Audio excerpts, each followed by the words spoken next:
Hello, this is the RPG Crawler, and welcome to another Indie Game Friday, where each week I take a look at a different independent role-playing game.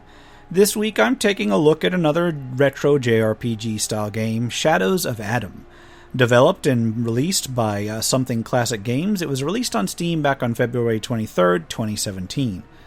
Shadows of Adam is an interesting pixel-graphic JRPG in a classic style that has graphics and sound akin to Super Nintendo System and era offerings. Unlike so many of these games, it's not just another RPG Maker game, but rather a smoothly animated custom engine that evokes the games of the era with a bit of a modern touch. The plot follows a pair from the isolated village of Adam in a world where magic has been locked away since the Wraith War. Azrael and Kellen, the two main characters who will be joined by others later on, venture out into the nearby Tangle, where they uncover a curious evil book, then set out to find out what that book means and what connection it has to the descending darkness. Along the way, they encounter two other characters, Curtis and Talon. Once you start a game, you are met with a pretty typical instance of JRPG design where there's a lot of cutscenes that ease you into gameplay. Rather story-heavy overall, this is not exactly a bad thing, as it lets the story unfold both through the present-day cutscenes as well as flashback cutscenes. Each character has a pretty basic set of stats. Primarily, there's hit points and action points, which characters have hit points reduced to 0, dying, and action points are spent to fuel abilities both in and out of combat.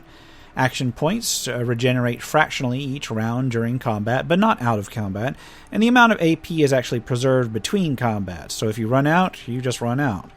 Characters also have 6 basic stats: attack, defense, speed, magic defense, and luck. There's also a crit percent entry. All of these are very self-explanatory, determining attack damage and defense, spell impact and defense, and how quickly each character will act in a particular combat round. Characters have a level and a number of experience before they level up, and may equip up to 3 items: 1 weapon, 1 piece of armor, and an artifact.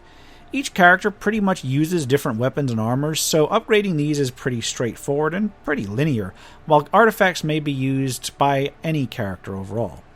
Each character also has a set of abilities. These are largely useful for combat, although a few can be used out of combat.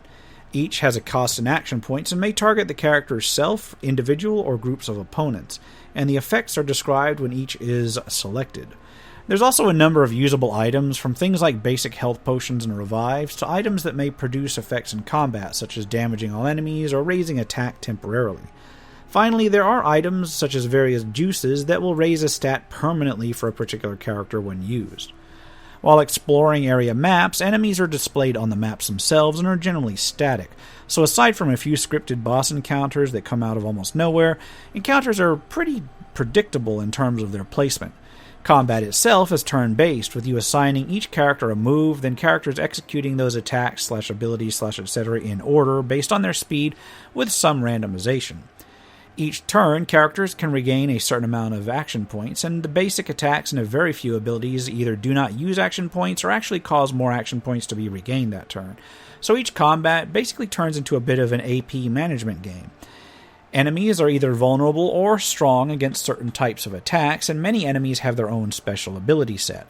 These can be revealed by one of Curtis's abilities.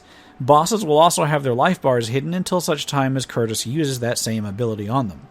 Otherwise, combat basically proceeds in a manner that you'd expect from JRPGs.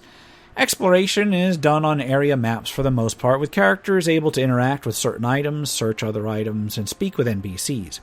Interactable items may include such things as switches or the like, which can lead to certain areas having switch puzzles. Other areas may have the ability to hop over cliff sides or small river areas and that sort of thing, and many areas may have hidden paths that lead to various treasure chests, rewarding exploration.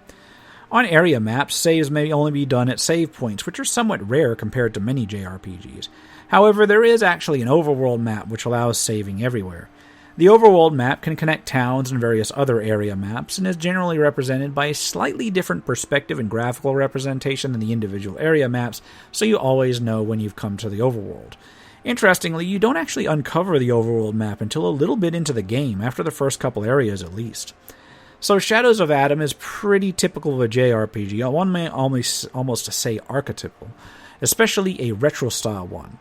The interface is well done, but pretty much what you'd expect. The graphics are a solid representation of the genre and actually remind me of, I want to say, Final Fantasy V, at least for the characters and their animations.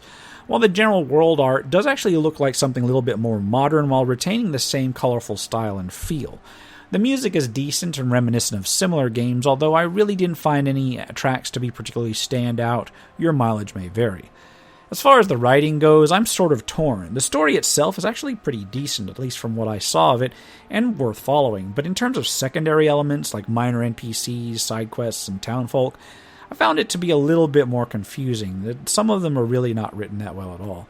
The nature of the story being unveiled by certain flashbacks also makes the main story a little bit hard to follow as well, at least until you get far enough into the game to where things begin to weave together. Where Shadows of Adam really shines, though, is the combat difficulty. While it has a fairly simple system behind it, the array of powers, strengths, and weaknesses, and just the general difficulty and lack of ability to grind out levels, along with a relatively limited amount of gear, means that every combat is fairly challenging. While some go quickly enough even with the challenge, I found myself actually having to pay attention and monitor what abilities to use during even routine combats. Bosses are even more challenging yet, but not to an extreme degree compared to normal combats. I will say this is a refreshing break from many retro RPG-styled games that devolve into the same sort of spam a single button style attack menu that many of the classics do, while they don't involve some sort of goofy combat minigame that so many modern takes on it do to break up that monotony. All in all, Shadows of Adam is not a bad game overall, although under ordinary circumstances I would say it's a little bit on the pricey side, unless you're a really fan of the genre. I am not a huge fan of JRPGs. I've said it in the past, I'll say it again. So do factor into whether or not you may get more mileage out of the game. I will say that if you're a fan of old school JRPGs from the NES and Super Nintendo era of gaming, it is up there with some of the better representations of that period, in both gameplay and story. I'm just not sure it holds up as well when compared to modern entries in the genre, at least not compared to what the developers clearly hope it would. It may be worth waiting until you can pick it up on sale. I know I got this as part of a bundle with one of the other offerings, so that much is good.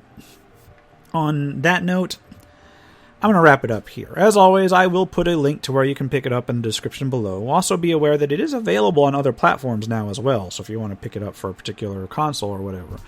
For now, this has been the RPG Crawler with Indie Game Friday, Shadows of Adam. If you like what you've seen, remember to leave a like, comment if you got any feedback, and subscribe for more RPG content, both tabletop and computer. Until next time, take care and goodbye. And if you're still watching this far, I'd like to take a moment to thank those who have supported this channel via Patreon or direct donations throughout the years, without which this channel could not have lasted as long as it has.